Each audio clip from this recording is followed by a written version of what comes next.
Spécialiste dans la gestion des enjeux, il traverse n'importe quelle polémique sans controverse. Francis Gosselin.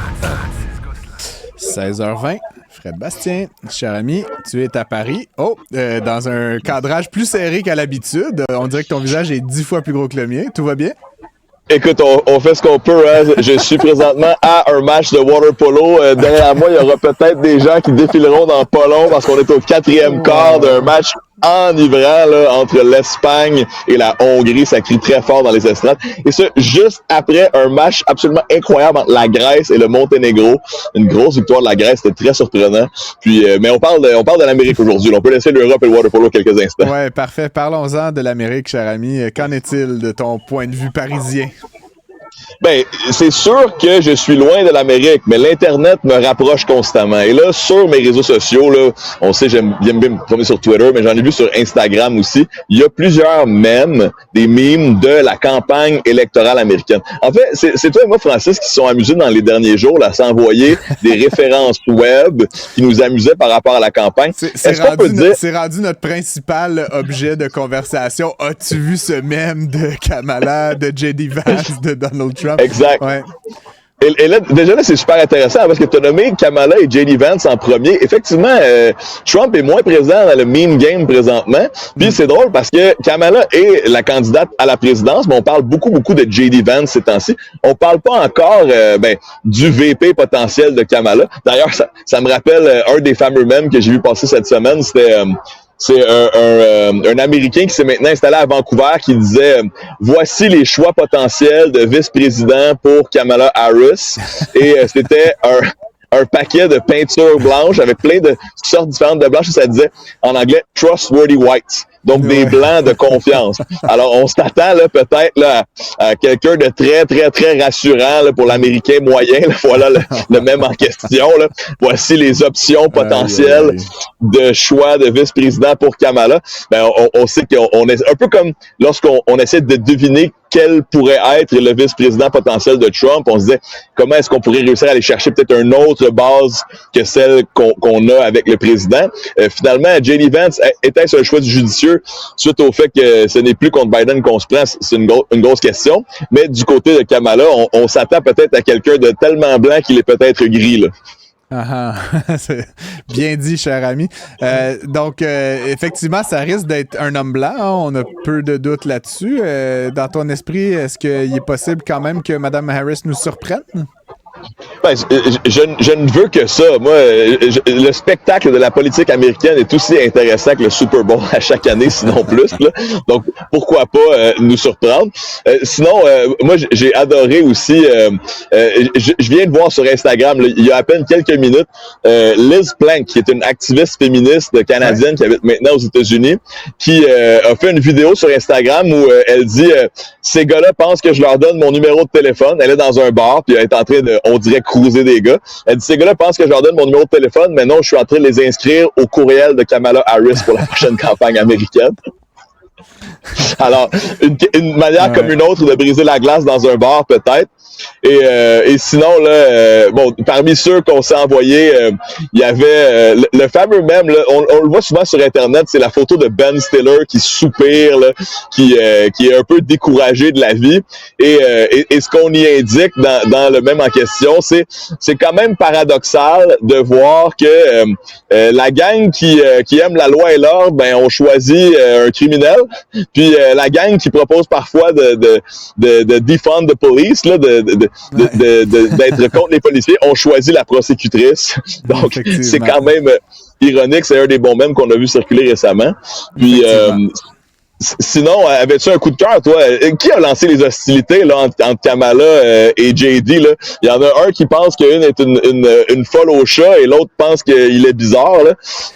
Comment tu as vu ça de ton côté? La question du bizarre, là, l'affaire des chats, ça fait quelques jours, là, mais il semble vraiment se dessiner une stratégie de communication. Je sais que tu es sensible à ces choses-là, Fred Bastien, mais une stratégie de communication, autant, M. Trump a été vraiment connu là, dans les campagnes précédentes là, pour, tu sais, je sais pas, le Crooked Hillary, tu sais, trouver toujours un petit sobriquet un peu, insultant, puis Sleepy Joe, tu sais, tout ça, là, pour décrire ses adversaires politiques. Autant, là, la campagne de Mme Harris semble avoir trouvé son propre terme, qui est pas, a priori, insultant, mais qui, je pense, pour les républicains, est très agaçant. C'est ce mot de weird, hein? Weird. Et donc, ça revient là, constamment dans les discours là, et dans les publicités de la campagne démocrate actuellement. Ben, on sent que les démocrates là, grattent le bobo où ça fait mal. Là. Peut-être que justement, tu l'as dit en anglais, effectivement, on dit bizarre en français, mais je pense qu'en bon québécois, on peut dire qu'il est un peu weird. Je pense que ça se dit pas. Et c'est quasiment anormal, alors que, tu sais, M. Trump, M. Vance se jouent finalement d'être des êtres très normaux. Là, ils veulent plaire au monde. À la moyenne, normal, à l'américain moyen, exact. Alors qu'ils sont tout sauf ça, mais leur campagne, essentiellement, c'est une campagne d'extrême normalité. Et dans les faits, en leur apposant ce terme-là, qui est pas méchant, qui est pas a priori insultant, mais ça doit les gratter vraiment au mauvais endroit. Puis là-dessus, je voulais un peu t'entendre parce que moi, franchement, cette vidéo de J.D. Vance en arrière-scène d'un rassemblement républicain, je me suis jeté par terre. C'est comme... ça me rappelle, comment elle s'appelle, la candidate libérale là, au provincial, Dominique Anglade qui danse. Là, c'est ce moment de malaise.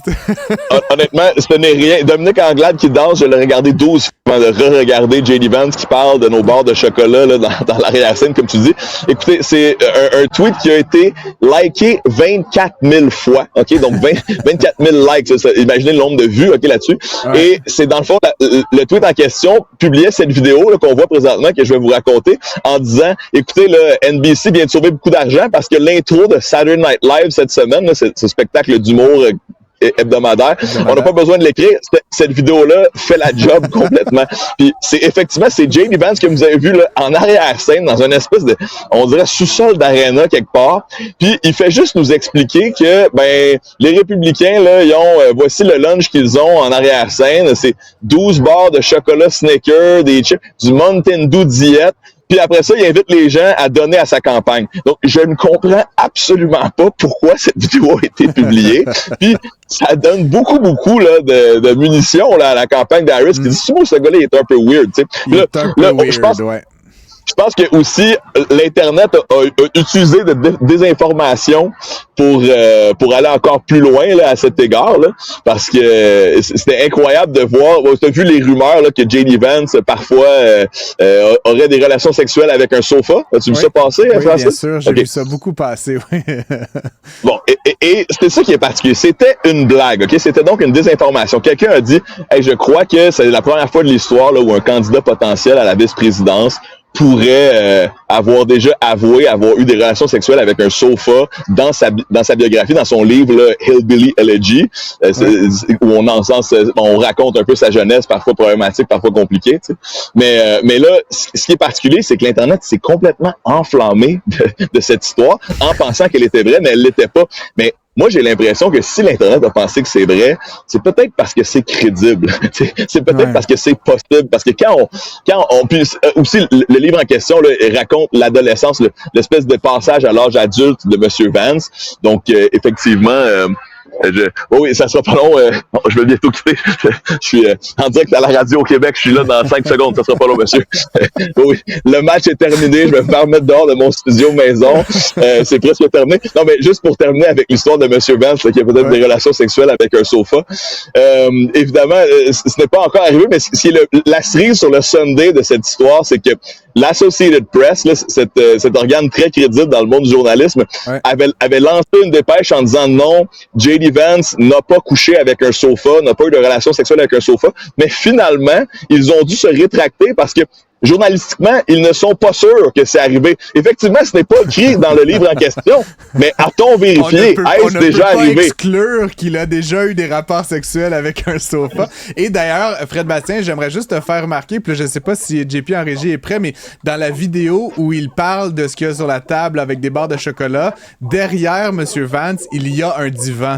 Et là, l'Internet s'est enflammé pour dire que c'était un petit divan. Et donc, je trouvais que c'était le divan rouge derrière Regarde, Monsieur Vance, je suis désolé, mon cerveau va exploser. Mais cette campagne est effectivement très amusante. Fred Bastien, on va te laisser avant que tu rentres dans une guerre de poing avec un garde de sécurité. Mais merci de faire ces chroniques-là depuis Paris. C'est très agréable, malgré le son ambiant. Et puis, on se retrouve demain pour de nouvelles aventures. Merci, ça fait plaisir. À bientôt. Salut.